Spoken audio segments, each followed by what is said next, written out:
എന്നോട് എത്ര പറഞ്ഞാലും കേൾക്കില്ലേ. നീ ഇപ്പോഴും പഴയത് തന്നെ പറഞ്ഞുകൊണ്ടിരിക്കുകയെന്ന് ചില ആളുകൾ പറയുന്നത് കേൾക്കാം. ചില റിലേഷൻഷിപ്പിൽ ഉണ്ടാകുന്ന പ്രശ്നമാണത്.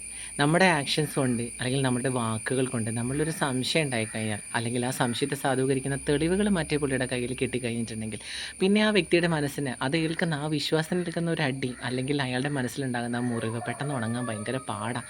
പക്ഷേ അതിനെ കൃത്യമായിട്ട് ഉണക്കേണ്ടത് നമ്മളുടെ ഉത്തരവാദിത്തം കൂടിയാണ്. അല്ലാന്നുണ്ടെങ്കിൽ എന്താ സംഭവിക്കാമെന്നറിയോ? ഈ വ്യക്തി പിന്നീട് നമ്മളെ കാണുന്നത് ആ ഒറ്റ ഇൻസിഡൻറ്റിൻ്റെ ബേസിലായിരിക്കും. നമ്മൾ എന്ത് ചെയ്താലും കുറ്റമായിരിക്കും. നമ്മുടെ ഫോണിൽ നിന്ന് എൻഗേജ് ആയാൽ അത് വേറെ ആരെങ്കിലും വിളിക്കുന്നതായിരിക്കുമോ, ഇനി എക്സ്ട്രാ ബന്ധത്തിന് പോയതായിരിക്കുമോ, അവിടെ വേറെ ആരെങ്കിലും ഉണ്ടാവുമോ, അവർക്ക് കൂടുതൽ സ്നേഹിക്കുന്നുണ്ടോ, അങ്ങനെ പല പല പല പല സംശയങ്ങൾ ഉടലെടുക്കും.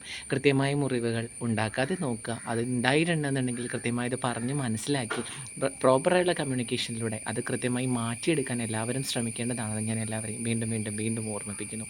മനസ്സിൽ നിൽക്കുന്ന മുറിവ് ഉണങ്ങാൻ ഭയങ്കര പാടാണ്. പ്രത്യേകിച്ച് വിശ്വാസം നിൽക്കുന്ന മുറിവ്.